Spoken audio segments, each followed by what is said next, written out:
의원님 말씀 주신 대로 사람들이 죽어나가고 있습니다. 용산에 바로 그 국방홍보원 신청사에서 공사하다가 4m 높이에서 떨어진 노동자 결국 응급실 가지 못해서 1시간 15분 만에 이송했지만 결국 숨지는 상황이 벌어졌고요. 2살박이 아기 어제 상당히 큰 뉴스가 됐습니다. 지금 의식불명 상태로 한 달째 지금 있고요. 네. 도대체가 잊지 말아야 될 대한민국 의료 선진국인데 도저히 한국에서는 상상도 할 수 없는 일들이 세계 최고의 의료 선진국인 우리나라가 어느 날 갑자기 막 응급실 뺑뺑이 돌고 막 이런 상황이 된 건데 이게 다 의사들 탓이라는 거 아닙니까? 예. 그러니까요. 예. 그래서 지금 대통령실에서는 사실은 뭐 특별하게 언급할 게 없다. 응급의료 붕괴는 거짓말이고 허구다. 의사들 말만 듣고 의료 체계가 무너졌다고 혹세무민한다라는 아니 얘기를 하고 의료 있습니다. 체계가 안 무너졌으면은 군의관들을 왜 동원합니까? 그러네요. 군의관들을 예. 군을 동원한다는 거는 그만큼 네. 민간 그러네요. 시스템으로 못한다는 못하니까 거예요. 군을 위기 시에만 군을 동원하잖아요. 군은 전쟁을 대비하는 조직이고 예. 하기 때문에 군내 군의관이 현재도 부족한데 예. 그 군의관들을 지금 200명 이미 파견돼 있어.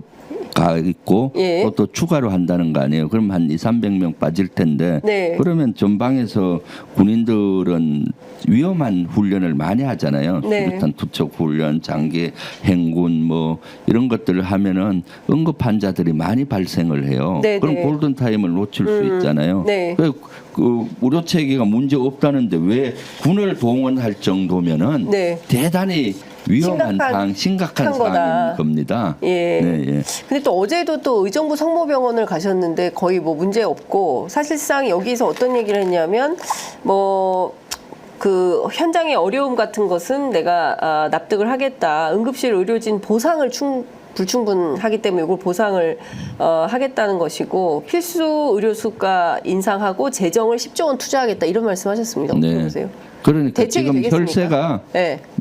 거기에 술술 새고 있는 겁니다. 예. 국가 응급 이번에 대책 내놓은 것들이 다 예. 졸속이고 예. 그렇거든요. 제가 예산결산심의위원회에서 보건복지부 장관한테 전화를 질의를 했어요. 예. 그 응급실 의료 수가를 올리는 걸로 돼 있잖아요. 예. 전문의 진단은 뭐 수가를 150%에서 250% 올린다. 인상한다. 결국 그것도 국민의 호주머니에서 돈은 나가는 거거든요. 본인 부담금도 90%를 올린다는 거잖아요. 그리고 또 거기에는 경증하고 중증, 즉 경증 환자하고 뭐 이런 사람들은 그렇게 올리겠다는 거잖아요. 그 경증 환자냐 중증이냐 구분을 누가 합니까? 그러니까 앰뷸런스 타고 가고 있는 그 앰뷸런스에 있는 그 구급사가 하고 뭐 병원 입구에 가면은 간호사가 한다던데 본인들은 다 이게 그러니까 요새는 119도 부르면 잘 안 온다고 그래요. 뺑뺑이를 도니까 부를 차가 없는 거죠. 세상에. 사람이 아니라. 그것은 그렇게 되는 겁니다. 구급차 한 5시간, 6시간 환자가 타고 있는데 어디 또 갈 수가 없잖아요. 그렇죠. 그래서 구급차도 지금 부족한 상황이고요. 인력도 부족한 거고. 네. 그러면 본인이 아픈데 가족이나 같이 갔는데 간호사가 이거 중증이 아니고 경증이에요. 딴 데 가세요 하면 본인 입장에서 다 중증입니다. 아니 어제 박민수 차관인가요? 그런 얘기 하지 않았습니까? 전화 통화할 수 있으면 피가 많이 나도 경증이다. 이런 주장을 해서 어제 난리가 났었습니다. 예, 그러니까 지금 정부의 인식은 그런 수준이고 의료대란 문제가 없다는 거고 얼마든지 비상 체계로 운영할 수 있다라고 주장을 하는데 어제 또 이재명 대표도 현장에 다녀오지 않으셨습니까? 그래서 민주당 안에서도 어느 정도나 심각한지는 좀 서로 공유가 좀 있었을 것 심각하죠. 같은데. 그래서 지금 협의체를 만들자고 원내대표가 제시를 한 것이고요. 이런 의료 대란의 국민의 안전을 그대로 방치할 수가 없잖아요. 그래서 야당인 우리도 나서서 같이 머리를 맞대고 여야 이렇게 좀 지혜를 짜서 이걸 해결해야 되겠다. 그래서 어저께 원내대표 연설에서도 그런 내용들이 있었고요. 의원님 지금 단독 보도가 하나 나왔는데요. 대통령실이 17개 시도 권역별 응급센터에 대통령실 1급 비서관들을 한 명씩 배치하는 방안을 추진한다고 합니다. 대통령실 1급 비서관들이 응급실에 가서 앉아 있으면 의료 대란이 해결이 됩니까? 그러니까 이 행정 1급 비서 1급 비서관 가서 도움이 뭐 되겠어요? 오히려 방해만 되지. 대통령실에서 직원 와서 앉아 있으면 이게 옛날에 흡사 저 그 생각이 나네요. 갑자기 뭐 동일하게 비교할 수는 없는데 옛날에 언론사에 그 안기부 보안사 요원들이 막 다 한 명씩 배치돼 가지고 기사 검토하고 막 이랬었지 않습니까?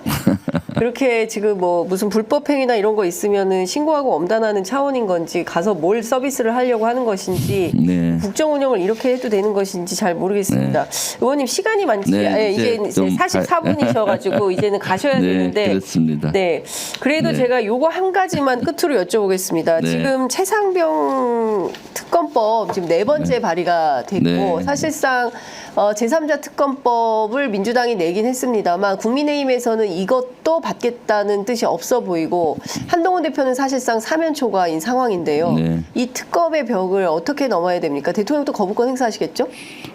글쎄 지금 뭐 거부권 행사할 걸로 보이는데 그렇다고 예단하기는 어렵죠. 왜냐하면 이번에 야당 4개 야당이 낸 것이 제3자 추천안을 받아들여서 한동훈 안을 받아들인 거 아니겠습니까? 그러면 한동훈 당대표는 본인의 입으로 3자 추천안을 했으니까 국민의힘과 의원들과 대통령실을 설득시켜서 받도록 해야 되겠죠. 그런데 본인이 아마 조금 전에도 얘기했지만 사면 초과 상태니까 지금 능력을 발휘해야 될 시기인데 이걸 해결 못하면 한동훈 대표 스스로 무능하다는 거를 얘기하는 거 아니겠습니까? 그리고 이제는 대통령실도 점점 여기에 대한 심각성을 국민들이 이해하고 있거든요. 분노 게이지가 올라가고 있고요.